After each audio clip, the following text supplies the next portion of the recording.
let's just revisit some of those pre-open rates and finally settled in around that 17,100 odd print. Let's just revisit what some of the newsmakers for the day are going to be up to, and let's pick up HAL, let's pick up Interglobe Aviation and then Reliance Industries as well.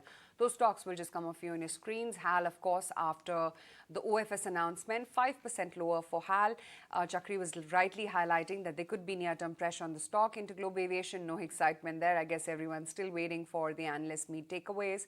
And Reliance as well as Unilever, considering Reliance Consumer has now launched home and personal care range as well in the affordable category. While Reliance has started off tempered, I think a bigger competitive impact could be on Unilever in the days to come. But Chakri, great to have you on the show as always. Glad that you could take time out and join in. Let's just also hear out what Ravi Dharamshi from ValueQuest Investment Advisors has to say. And he believes that we have done very little in the manufacturing space in the last 75 years. And that's where he spots big opportunity. Manufacturing, we have been pathetic, if I can use that word. For the last 75 years, we have not done enough to build the manufacturing capacities. And there are many things that that are lagging, whether it is skilled people, engineers being available, women's participation, R&D dollar being spent, the scale that is required, the road infra, logistics, everything has been a problem. Okay, so judiciary, if I may add, the kind of backlog that we have of the cases, the kind of implementation of the commercial contracts, and the back and forth on the taxation, there are many things that keep people off. But, and see, 2014, Make in India started. It was great on intent. But what we realize is that everything goes through a learning curve. You cannot expect it to be a hit from day one. Over a period, government realized that there are too many sectors over here. It is still a motherhood statement. The bureaucrats are not necessarily following the, towing the line. So they changed and they improvised and adapted to make the scheme more effective. They reduced the number of sectors. They incentivized and they used the carrot and stick approach. I mean, I would say Sam, Dam, Dand, Bhed, everything was used. You incentivize with taxes, you give protection with tariffs, you provide a level playing field, and you incentivize scale. PLI, I think, is a game-changing. And in fact, they went a step ahead in terms of in defense, where they actually banned imports. So any and everything is being tried. A kitchen sink is being thrown. You are trying to get the logistics in place. We are trying to get the road network, the railway network, the airport network, everything being put in place. And we can see with our eyes, anecdote. We don't need anybody's confirmation that it is improving. Are we there yet? Absolutely not. We might still take another 5 years. But the intent is very clear and the action is also there supporting it. So the confluence of all the steps that have been taken over the last 7-8 years are finally coming to fruition. And we are beginning to see some output, some results, you know.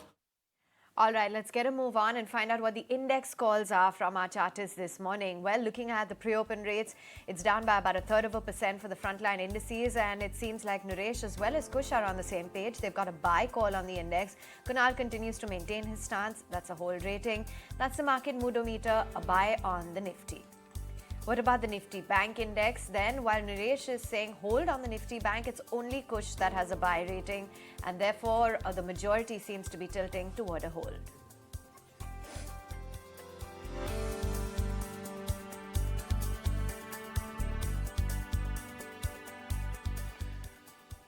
The pre-open rates, if anything to go by, we are in for a very flat start. And if SGX is anything to go by, the positioning of the market is absolutely dull, even though we've seen a big event which was supposed to be a market moving event. This was supposed to be a market moving event, right? Kya hua? No reaction, 15 points from 96 Nifty's. Even US markets, no reaction.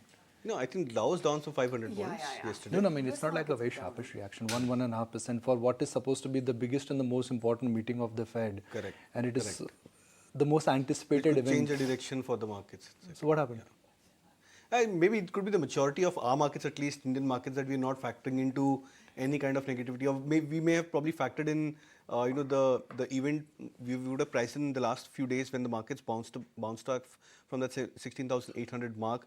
I would also look at it this way, that the markets went into the event on a much more calmer note as compared to the volatility or a bit of fear which came by, or the scare which came by into the indices last week.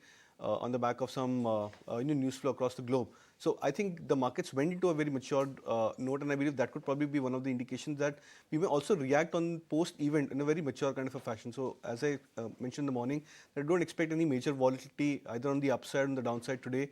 Because of the weekly expiry, I would also expect the markets to be very, very flattish and the action to be more stock specific. Naresh, from a market standpoint, what was supposed to be a market moving event, a very important event, that is behind us. Is it time to move on? And if it is time to move on, what is next?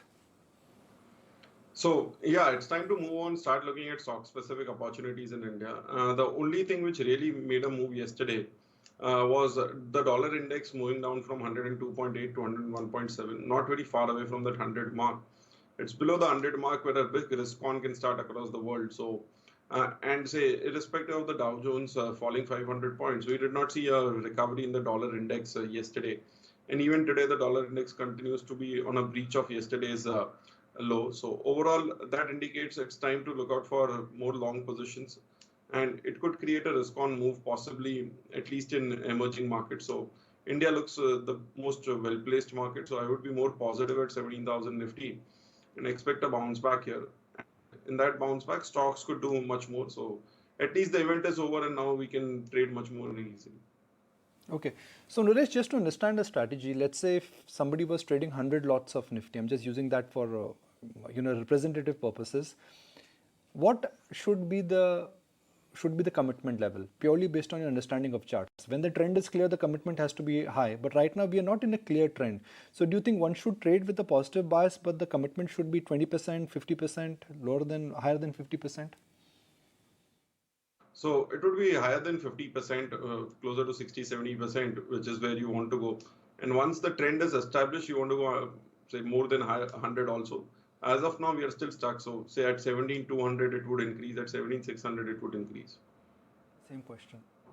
Commitment level. The trade is long, but it is not only important to trade long, it is important to have a commitment level going. Yeah, I think I'll also keep it maybe 50%, 60% for the index, because we are not into a rara kind of an upward trend. The indicators are not yet given a breakout as such on the indices. We're finding it very difficult to even, in fact, we're struggling to break past about the 17,200 mark, which was a major support the last leg, when the index was going to a downward trend. So there are resistances, there are hindrances for the markets on the upside, and I think it makes sense to drop down your position size when the index trend is not very clear. All right, the event is behind us. No fireworks, it's okay. At least there is no big fear also. While you may argue and say that, okay, rate hike and yet no positive reaction from global markets, at least there is nothing negative which has come out from last night's Fed meeting. First rates on your screen. It's a downtick of 78 points for the Nifty, above 17,000, 0.5% down for the Sensex, and the breadth I think is not looking very promising. Let's look at individual stocks now. I'm not just picking up stocks purely in alphabetical order. You've got both on price action and on volume action. Hindustan HAL, OFS News down, Indigo, first analyst meeting in person. You miss that is something which is having an impact on the stock per se. You got HDFC Bank and ICICI Bank, which are absolutely flat. Adani Total is off to a good start. So it's just a market which is just not showing any signs of any kind of direction. You got Adani Total flat, Adani Enterprises flat. GAIL, even though it's news driven, is not showing any kind of a reaction. So the event has come and gone, and there's hardly any reaction, if at all. The market breadth, I guess, is looking seemingly negative. Aisha? Couple of other names. Of course, HAL is your big loser today. There's Hero MotoCorp as well, which is going to hike prices of select motorcycles and scooters by about 2%. Remember, I think just day before you heard from Tata Motors as to how they're going to be upping the CV prices come April 1st. There's L&T as well, which has signed an agreement with McPhee for electrolyzer manufacturing. So that's another stock which is going to be in focus this morning. There's of course NBCC as well, which has got an LOA of 625 crore rupees for construction of a medical college in the state of Maharashtra. That stock holding up 1% as we speak right now. Edgy Infra as well has stood to be the lowest bidder for an NHAI project worth about 925 crore rupees, 1.25% higher for Edgy Infra. And then of course Nazara Technologies, you just just heard from the management on our channel. Their arm has acquired almost about a little over 73% stake of Pro Football Network LLC for about $1.8 million. Nazara starts off with a gain of 3% or so. There's Chalet Hotels as well, which is looking to acquire equity shares in two entities, a total of 156 odd crore rupees. So Chalet Hotels is the other one, which is in focus, holding up 2% as we speak right now. But for the rest of the market, it's pretty much a no-go. We've started off pretty sideways and with a negative bias, down about almost 0.5% or so. So it's a little more disappointing, I guess, than what the pre-open rates were indicating. But Kunal, not as bad as the US equity market hangover for sure. Yeah, at least so far not as bad. Let's see how the stock-specific action also plays out in terms of the large-cap names, which have been doing quite well over the last many days. The stock which I'll be keenly interested on would be DLF. The stock trying to make a comeback again, holding above the long-term averages. 367, 368 is where the stock is trading right now. So would be a stock which I would look to trade in the opening segment. All right, DLF, that's Kunal's first trade. Let's find out, Naresh, what makes it to your list? So like the Nifty as well, but I would go with L&T, which is showing leadership, clear charts, expecting it to actually move into a new all-time high. So at 22.20, L&T is the trade I would go for. Join just now. Let's take our conversation forward with him. Aman, good morning. Thank you for joining us. The big event risk on what Fed would do and how they, in a sense, would indicate their outlook for the US financial sector, that is behind us. If this was the biggest risk for the market in the near and the short term, why are markets not celebrating it today? Because at least in my book, we've come on the right side of the event.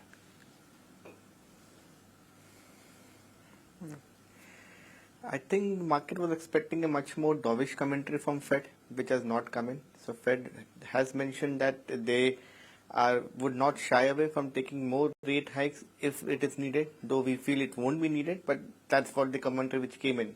So market was expecting much more dovish commentary that we are there, we are the big daddy, anything else fails, anything else goes down, don't worry, we'll take care. So those commentary was missing, and that's the reason I think markets are not as excited as what we would have believed it to be. Okay. Given that a lot has changed this year, both for global markets and for Indian markets, interest rate hike fear is not behind us. The issue in the US banking stroke financial sector is now real.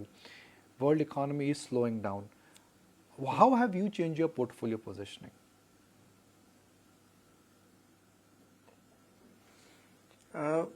Frankly, then that's the dilemma that we are also facing. The world economy is slowing down, but Indian economy is doing well.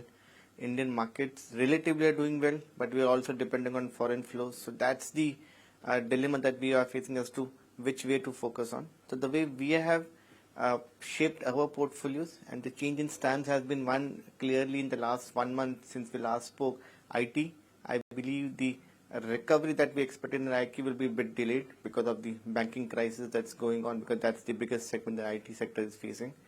And besides that, we are getting more constructive on the pharma space. This is something where we feel over the next 1 to 2 quarters, margins as well as growth rates can bottom out and things can start to look up. Sector has not performed for more than almost a year and a half now, and it's a decent priced sector for the kind of global corporates that Indian has. So that's been the change in stance over the last month or so. Overall, clearly avoiding stocks or sectors which have global exposure, which have export exposure, unless you are gaining significant market share in the global markets, and focusing more on domestic demand, domestic economy-led companies. So that's been the stance so far. That's quite interesting, Aman, the views that you just talked about when it comes to pharma. Tell us a little bit about, where you find preference in pharma, considering the varied sector that it is. So in pharma, clearly what happened is during the COVID crisis, one, there was pricing power for many of the companies, which they have given away over the last 12 months. So from a high COVID base, now we are seeing profit declining, which should bottom out in the next 1 to 2 quarters to a new normal base, from which on the steady growth will continue. So that is one segment within the pharma space that is looking interesting. Second is the companies that were importing raw materials or APIs from China, which stopped due to COVID, and hence they had to pay a much higher price, impacting their margins. Now that is also reversing. So we have already seen a resumption of low-cost APIs and other intermediaries from China and from other markets, and now the margin that they lost, they are regaining that. And hence, due to this lower raw material input, the earnings growth will come back. So these are the two segments that we are very clearly focusing on. The other segment is the domestic pharma, which I believe was always steady, and it's not something that is within the valuation band that we look at, which is like a decent valuation range. So they all trade north of 30. So that segment is also interesting, but not something that we are focusing right now. So, Aman, where do you think this market now is giving you comfort of value and growth?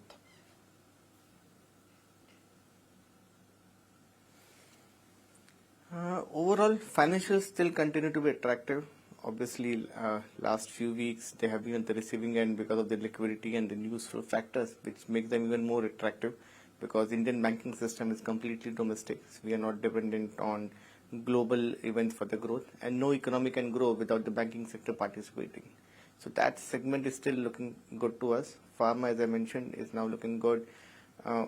Sectors like cement, or which consume commodities, so the coal prices are down, crude prices are coming off. So all those sectors which faced margin headwinds due to higher commodity prices would now again back in focus. So that's where our focus lies. You know, Aman, the other thing I also wanted to talk about is how you're viewing, the global stage at this juncture. Because, the last we spoke with you, you talked about as to how you don't see much of an increase in China weightage. When do you think the FI selling, though, for India is going to stall? I think it's another 3-4 months till the dust settles in US. And frankly, see, last year, the CY22 was the first year after several years where investors, both equity and bond markets, lost money in US. And that looks like continuing in the current few months also. So till the time dust settles there and they start to resume looking at rebuilding their portfolio or reshaping their portfolio, that is the time I think the Indian market will start to see FI inflows again. Till that time, I think it's more of redemptions from their clients and from their own personal portfolio that is leading to this outflow, rather than money moving out of India and going into China or going into other markets. It's more of shrinking of the portfolio rather than rebalancing the portfolio versus India, which is going on. Once this settles and they start to resume inflows, I think India stands to be a natural beneficiary, because as we discussed last time, there are not many options for a global investor to invest. Like Sri Lanka, Pakistan are bust. Nobody wants to meaningfully increase the China weightage. Turkey, Greece, Portugal, hyperinflation. Indonesia, Brazil, commodity-driven economies not doing well. Europe, we know the Russian crisis have dragged on for almost more than a year now. UK, political turmoil continues. So not many options, and within that, India stands out versus, say, Malaysia or Thailand or any other smaller economies or the neighboring economies that we have. Hence, I have no doubt that the FI flows will resume, but they will resume when dust settles in the own market, in the own house. When your house is on fire, you first want to handle that before looking at something else. So, another few months at least is what my guess would be. Why do you like sectors like infra, construction? I mean, these are sectors which will have issues in terms of the interest rate. They are direct play to economy, and see, these stocks in general have done rather well for themselves. So why specifically do you like infra, construction?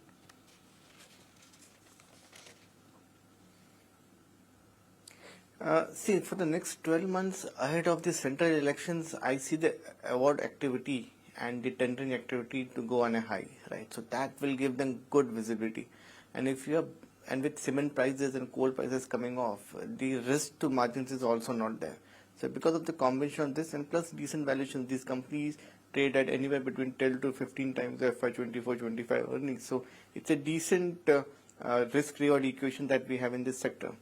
So the issue in this sector always has been working capital, and we have seen cycles where companies have gone bust and new set of companies have emerged after every cycle. And every new company coming in now is aware of this, that the biggest risk is working capital. And hence they are quite mindful of where they're getting into. Last cycle we saw many companies getting into BOT, getting into owning their assets. Now we have a clear list of companies which have said that no, we don't want to own assets. We are just contractors. We'll just build and deliver. We don't want to own anything.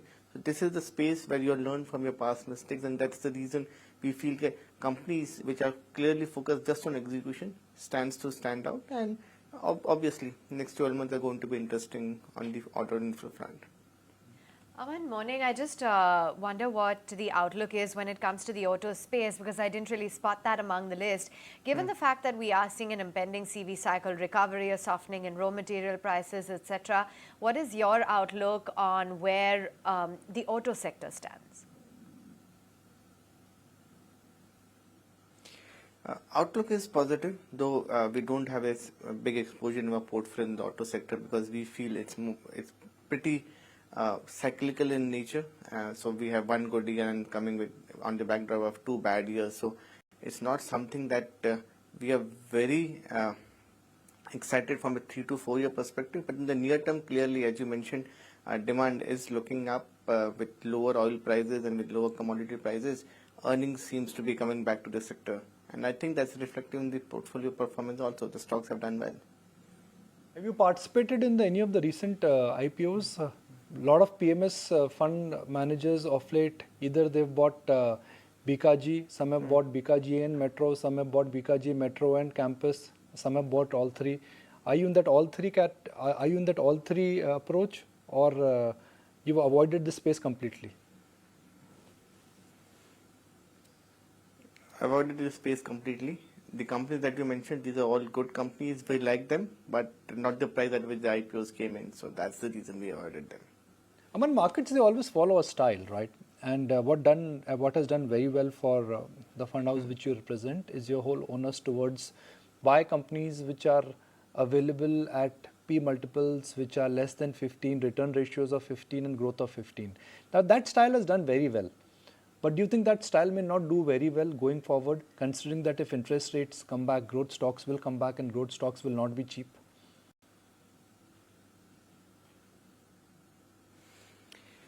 So the valuation metrics that you mentioned about that 15% ROEP and growth, what we focus is that any two of these three criteria should be met.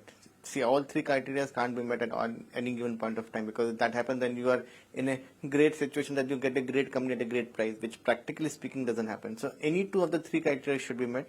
If I keep that perspective in mind, even now there is enough of opportunity. Even if the style changes, the growth comes back, interest rates can top up and starts to come off, then maybe we need to pay a slightly higher PE multiple for the growth, and we are pretty fine with that. So if the overall, beyond the valuation framework that you mentioned, we are basically value conscious investors. So we don't mind paying a premium, but the premium should be justified.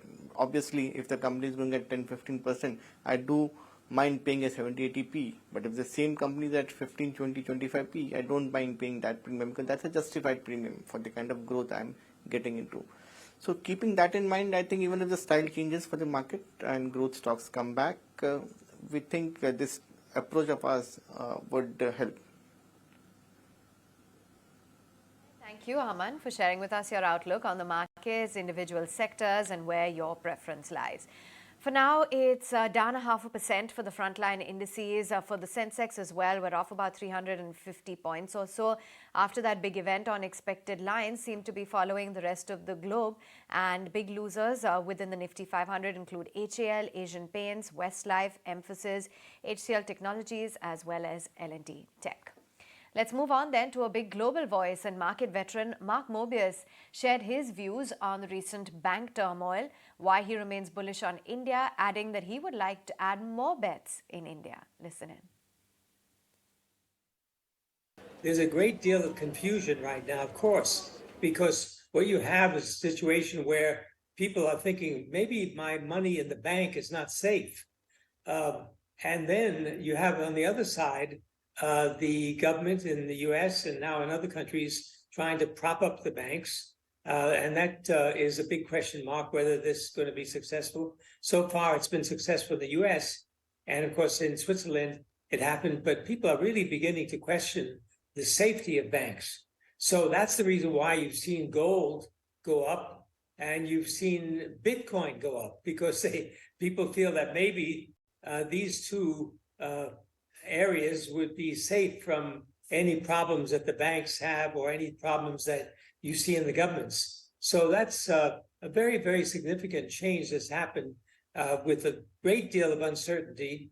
Of course, in this market, the emerging markets have underperformed the US market because people, of course, are looking at China. And China, of course, is the biggest component of the market, the emerging markets index. But if you look at what's happened in Taiwan and Korea, you'll see that those two markets are doing quite well. India has come down a little bit, but the good news for India is that exports from Taiwan to India are going up, which is a very significant change, because that means that more and more semiconductor business is going to be flowing into India.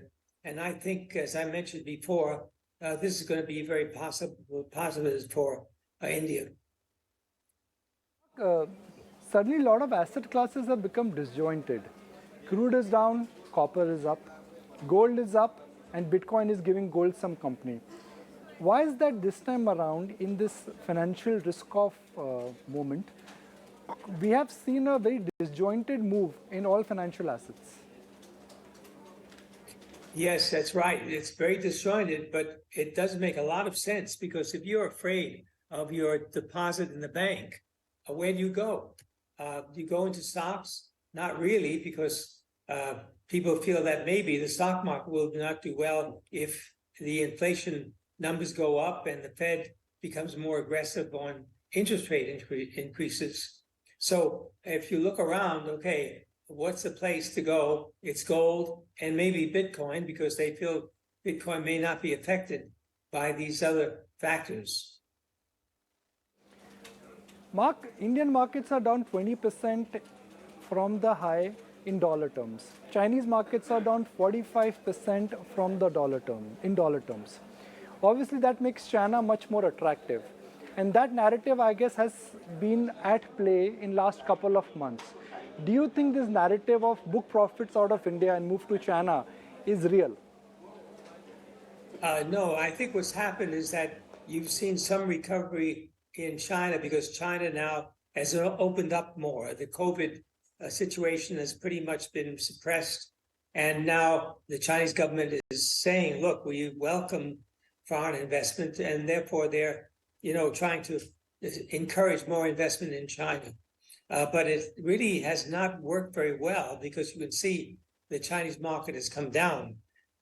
And the reason for that, of course, is that the biggest market makers in China are the local people who invest in the stock market. If they're not confident, or if they don't have the money to put into the market, then the market will not do very well. And of course, that affects the emerging markets index, because China is about 30% of the index.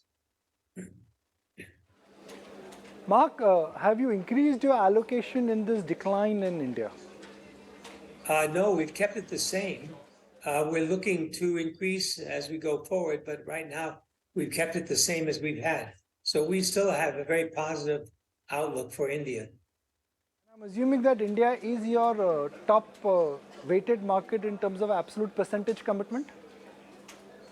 Well, if you look at our weighting, you'll see that it's much higher than the index, because we feel more confident, and we have most of the assets now in terms of China and Taiwan is Taiwan. You look at the biggest allocation is Taiwan, and then India. So at the end of the day, we have great confidence in what's happening in Taiwan. And as part of that, what's going to happen in India, as India becomes more semiconductor oriented, as more and more manufacturing takes place in India. Mark, I recently came across an interview of yours on global media where you've gone on record and you've said that, look, as an investor, I'm worried about my money, which is in China, where I'm not allowed to withdraw the money. Is it true? Are you facing that problem? That was the problem, but now it's been solved. Thanks thanks for the news, people at the banks began to wake up and realize that it doesn't make sense to be holding up my money in China. So I've been able to solve that. Thank God. Mark, you had 3 stocks in India last time when we interacted with you. Have you made it 4? Are you planning to make it 5 or even 6? Well, I'd like to make it more and more. And the thing that I'm looking at, of course, is the whole technology area, and not necessarily the software, but the hardware. I believe that this is going to be very interesting going forward. And so I'm really interested in increasing that allocation in India through those channels. Why do you like technology in India? Because Indian technology sector is still exposed to the global macros. The global macros are looking challenging. Indian IT companies get a lion's share of business from the BFSI space, and that's where the global problem is. Are you not worried about it? No, the reason why I'm not worried is that when you get down to it, when companies are in trouble, or when societies are in trouble, when governments are in trouble, they turn to technology to solve their problems. And technology often can solve their problems. So the technology area is going to grow globally in any case. But more importantly, India is going to be taking a bigger and bigger role in the semiconductor and hardware area, the semiconductor technology area. And the reason for that is that the problems with China and the US means that a lot of the manufacturing that has been taking place in China has to move away. That's the reason why Taiwan manufacturers are looking to India as a place to manufacture and to keep up their services to their clients in America and Europe.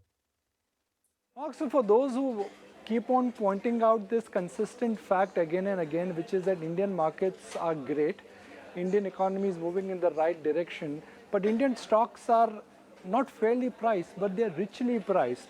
So if you're buying gold at the price of gold, you are unlikely to make great gains. Well, if you look at the Indian market from a longer term perspective, the potential is incredible. I'm not too concerned about these short term moves. The market could go down 10, 15%, even 20%. That really doesn't concern me. In fact, it could be an opportunity to buy more.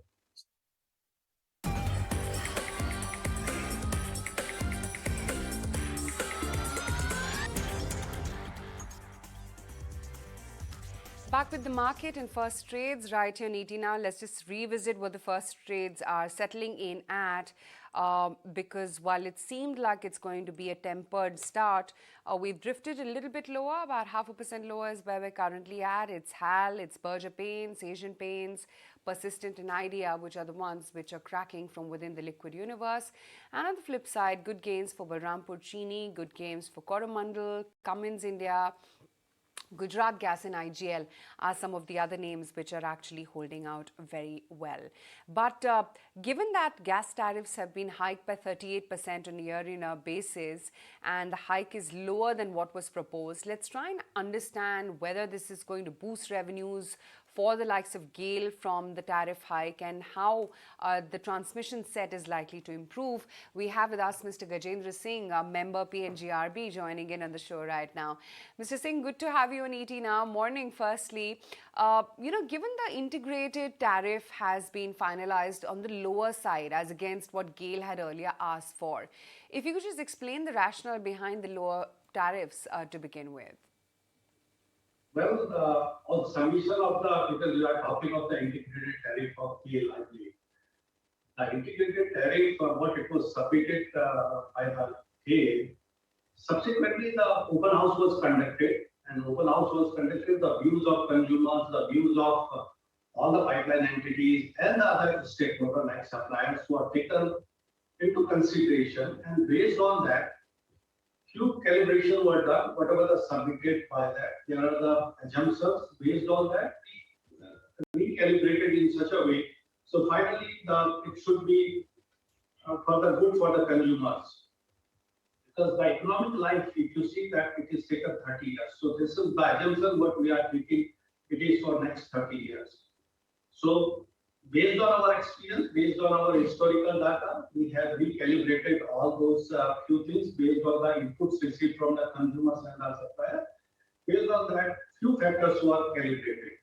One is like, if you can say the fuel price, the fuel cost, what it was taken for the loss in the pipeline, transmission loss in the pipeline, or for the consumption, internal consumption, what the entities are taking. There we have taken the based on the historical data. And one thing we have to understand, whatever the price we will pay and whatever the tariff we come out with this tariff, integrated tariff, finally we have to see whether it is a large interest of consumers are getting better or not. So it is based on that. So we will get it all those things. Yeah. When do you think the Kirit Park Committee recommendations would be implemented in totality? Like Dr. Kirit Parikh report is already given to the submitted to the NFA. Now it is under consideration. So now it is basically we know that fact that okay, that is something is recommended. We have taken a note of that, but we have to see that the prices what they have. There is a floor price of $4 and there is a cap. So basically, the price what we have considered is not that it is far away from that price. And currently, the price what we are seeing why it is up is based on the different region, geopolitical region. That crude price in the past was very high. So that's what this price is hovering around that. But considering that we are taking this for the next 30 years into mind, so we have to see that what is going to be the realistic picture. And I want to add one thing, if there will be some, what we call that differences, so the party will get an opportunity that wherever the next review will be there, it will get true out. But if we take on a higher side, the consumers will get impact currently. So finally, we have to see that consumer, whatever the price is to, it should be in such a way that it should be good for the consumer and the market. So we get the balancing act in that way. So let's assume that the Kirit Parikh Committee report is accepted and gas prices are fixed at about 6.5. So then would you review the tariffs immediately, the integrated tariffs? So there is one Kirit Parikh, there are the different parameters they have taken into their food prices and all other things they have taken into consideration. Once the market will settle, again the entity will get the opportunity to resubmit their tariff, and we have the opportunity to recalibrate it. So that can be corrected that time. Okay. And what about your assessment on the end impact to users? What do you mind could be the demand dynamics at the consumer end? Because ultimately the demand elasticity is a function of pricing. Prices will go higher. Do you see that impacting demand? Yeah. So that's what we see that a focus as a regulator. We have that one side that the infrastructure all across country is being developed. One is the cross-country pipeline, another is the distribution network by the CGD companies. And now we are seeing that through distribution network, which CGD entities have now created, currently the industrial customer or the commercial customer has gone up to 52,000 customers are connected. So that is the big number, and they are consuming almost 40 million gas. So once the distribution network is ready, and once the pipeline tariff will go to the unified tariff, because right now it is an integrated tariff, it's an entity level. But next step, what we are targeting from 1st of April is going to be the unified tariff, which is going to be the tariff for the customers. Integrated tariff is not for the customer, it is for the entity. Okay. Finally, the unified tariff is going to be the tariff which is to be paid by the consumers. And we have seen, like in India, with our experience, that source was like earlier on West Coast. Now we are seeing that whether the gas is on East Coast, West Coast, or anywhere. So consumers will have choice wherever they want to set up their factory or their industry, they can have their setup and they will be charged the same tariff. So unified tariff is going to play a big role and it is going to be equitable development all across country. So that is basically the objective behind this. Mr. Singh, thank you so much for taking the time out and really explaining us all that it implies. Thanks as always for joining in. Thank you. Thank you very much. Okay, to the markets then, and after a quiet start, we've dipped about almost 0.5% as we speak, and then again a smidge of a recovery too taking place. We're now down only 30 odd points, so very lackluster session so far. Just going by the index, of course, a lot of individual stocks are the ones which are moving this way and that. HAL, for instance, is one of your big losers this morning. Now that's down almost 5.5% as we speak. In fact, the Indian government is looking to sell about 3.5% stake in HAL through the OFS or offer for sale route. Let's try and understand what this really means and why this pressure on HAL. Samit is here with the details.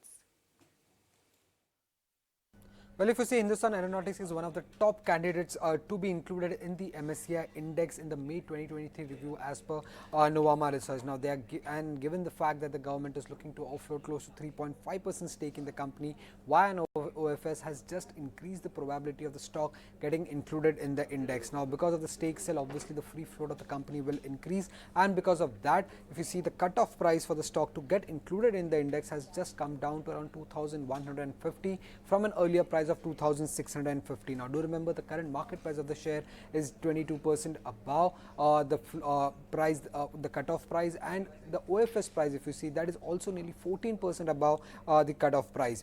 Also, owing to higher free float, the expected inflows due to the inclusion has increased to around 195 million US dollars as against an earlier expectations of 155 million US dollars. However, there are some conditions to this. First and the foremost is that the entire 3.5% stake has to be offloaded by the government. Second, and this is the important one, and that is the revised shareholding with the lower government stake should be uploaded on the exchanges till April 16th. Why? Because the market cap cutoff date begins from April 17th for MSCI to consider it in the May review. Now, if the shareholding is not uploaded until April 16th, then the existing free float will be considered, which means that the cutoff price will stand at around 2,650 and the inflows would be lower at around 155 million US dollars.